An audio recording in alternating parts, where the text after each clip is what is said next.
अस्सलाम वालेकुम रहमतुल्लाह। उम्मीद है आप सब लोग खैरियत से होंगे। हमारा मुल्क पाकिस्तान इस वक्त एक्सट्रीम पोलराइजेशन का शिकार है।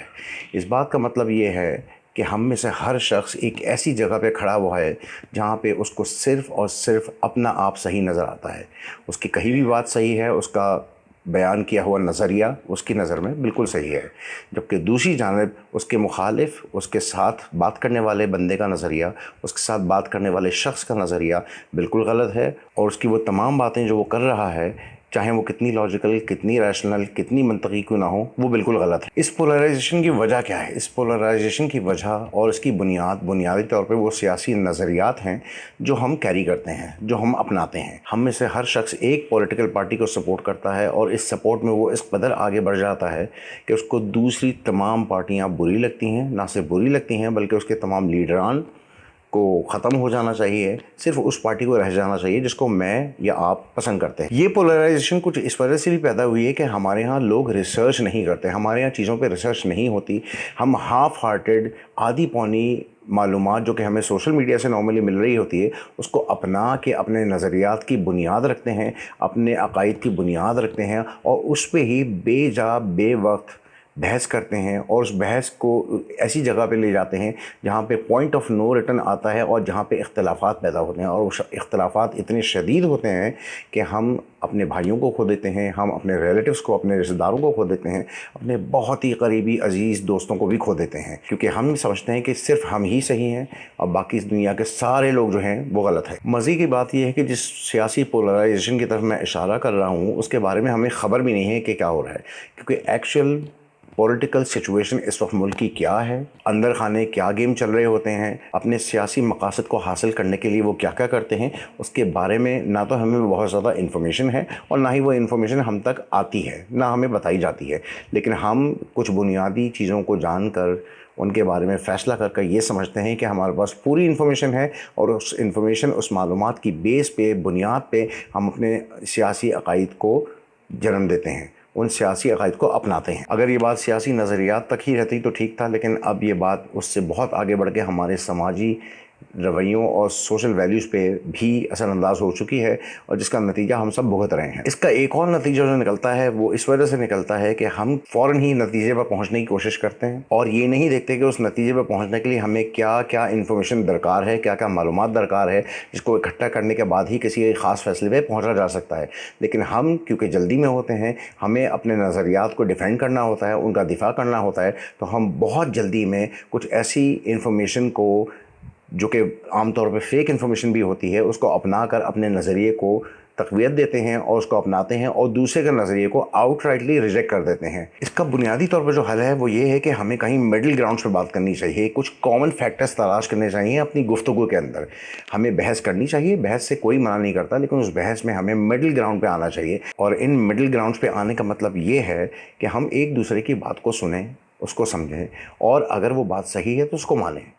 सिर्फ अपनी ही बात को सही कहना, सिर्फ अपने ही नज़रियात को सही जानना एक बहुत ही गलत रविश है, एक बहुत ही गलत रवैया है जो हमने बहरहाल बहैसियत कौम और इनफरादी तौर पर भी अपने ज़िंदगियों में दाखिल कर लिया है। अरशद शरीफ साहब एक बहुत ही ज़बरदस्त, बहुत ही जय्यद किस्म के सहाफ़ी थे। इन्वेस्टिगेटिव जर्नलिज़म में उनका बहुत बड़ा नाम था, उनकी बहुत सारी इन्वेस्टिगेटिव रिपोर्ट्स बहुत ज़बरदस्त रहीं, उन्होंने अपने करियर में बहुत सारे कारनामे अंजाम दिए। उनकी मौत इंतहाई नागहानी हालात में हुई है, जिस पे अभी इस वक्त किसी भी किस्म का तबसरा करना बिल्कुल मुनासिब नहीं है। उसकी वजह यह है कि अभी तक जो 2 दिन गुजरे हैं उसमें जो रिपोर्ट्स हमारे पास आई हैं वो बिल्कुल नामुकम्मल हैं, बिल्कुल इनकम्प्लीट हैं। किसी इन्वेस्टिगेशन का आगाज़ अभी तक नहीं हुआ है और लोग सिर्फ सोशल मीडिया पर मौजूद मुख्तलिफ़ किस्म की अफवाहों, मुख्तलिफ़ किस्म की रूमर्स, मुख्तलिफ़ किस्म के फ़ेक पोस्ट को देख कर अपनी राय बना रहे हैं और कुछ लोगों को मुजरिम ठहरा रहे हैं और कुछ लोगों को उससे बिल्कुल बरी-ज़िम्मा कर देते हैं। मेरे ख़्याल में अरशद साहब की मौत का एक बहुत बड़ा सबब यही पॉलिटिकल, यही सियासी पोलराइजेशन है जिससे हम गुज़र रहे हैं, जिसमें अरशद शरीफ साहब और उन जैसे बहुत सारे सहाफ़ी सिर्फ ये समझते हैं कि हम सही हैं और बाकी सब लोग गलत हैं, हमारी इन्फॉर्मेशन सही है, बाकी सब की इन्फॉर्मेशन गलत है। یہ وہی لوگ تھے کل تک جو کسی اور جگہ پہ کھڑے ہوئے تھے، آج یہ بالکل ایک اپوزٹ ڈائریکشن میں کھڑے ہوئے ہیں اور اس کا نتیجہ ہم سب نے دیکھ لیا ہے۔ ہمیں کہیں نہ کہیں کامن فیکٹر اور مڈل گراؤنڈ کی بات کرنی پڑے گی، اس کو اپنانا پڑے گا، دوسروں کی غلطیوں کو معاف کرنا پڑے گا اور اپنی غلطیوں پر نظر ثانی کرنی پڑے گی، تبھی جا کے اس ملک میں اس سیاسی پولرائزیشن کا خاتمہ ہوگا۔ اور ہم سب لوگ جب آپس میں ایک دوسرے سے بیٹھ کے طریقے سے انسانوں کی طرح، سمجھدار لوگوں کی طرح بات کریں گے، تبھی اس ملک میں ایک مثبت سیاسی ماحول پیدا ہوگا اور بات کرنے کی گنجائش پیدا ہوگی، بات سننے کی گنجائش پیدا ہوگی۔ اور میرے خیال میں یہ اس پولیٹیکل پروسیس کو اپلفٹ کرنے میں بہت زیادہ سپورٹ بھی کرے گا۔ ہم میں سے بہت سارے لوگ اس وقت آج بھی سوشل میڈیا پہ ارشد صاحب کے انتقال کو لے کر بہت سارے فیک پوسٹ شیئر کر رہے ہیں۔